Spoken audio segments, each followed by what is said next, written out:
And this is something, of course, that lasted throughout Picasso's career. I'm not going to go right to the end of this because I am watching the time.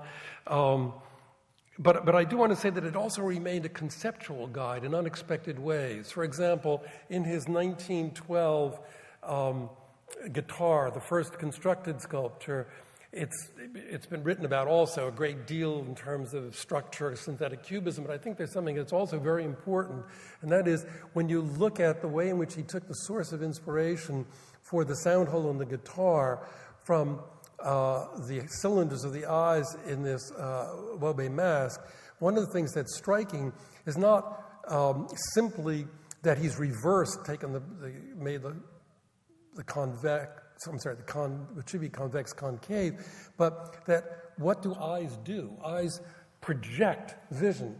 And what does a guitar do? It projects sound, so that he's constantly using the kinds of metaphors that he understands in a very profound way in the structures of African art in his own work. And he's also able, as his work progresses through the 1920s, as in the woman's head on the left-hand side, to constantly make references back to various aspects of African sculpture, but doing so in a synthetic way without ever really simply imitating it after 1907, and arriving at a concept of sculpture that is without mass.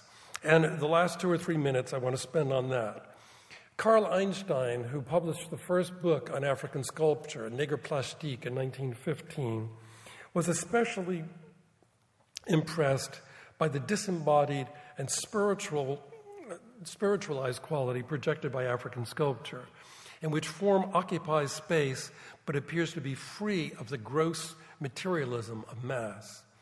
He referred to this characteristic as kubische Raumanschauung, which can be translated as cubic viewing of space or cubic conception of volume, having nothing really to do with cubism per se.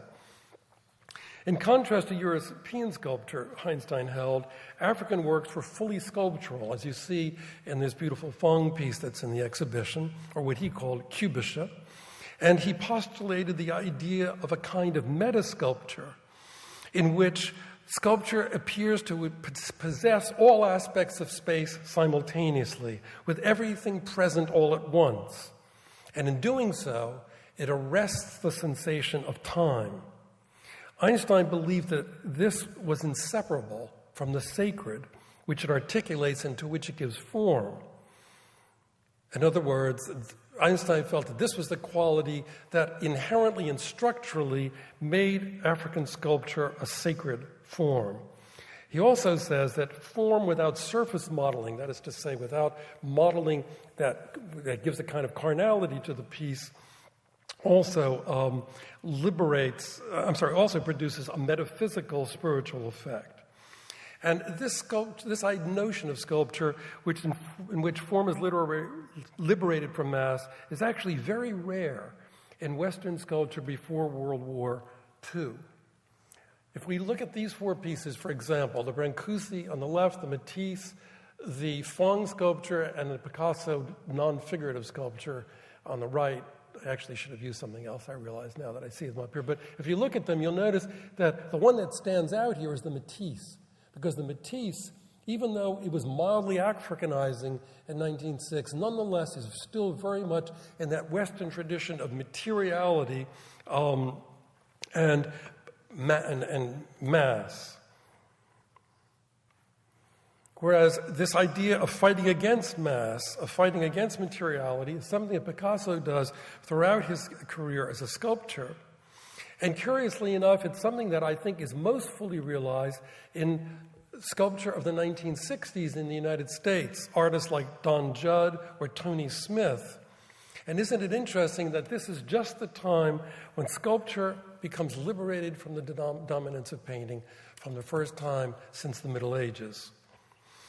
And also in which the viewing space is liberated not only from the pedestal, as it is in these works, but also from stasis, because something else, which is a completely different history that I'm not going to get into at all, but I use as a coda, is that at the same time that artists like Judd and Smith were creating these very austere, dematerialized kinds of sculptures, or demassificated, if one can make up a word like that, sculptures.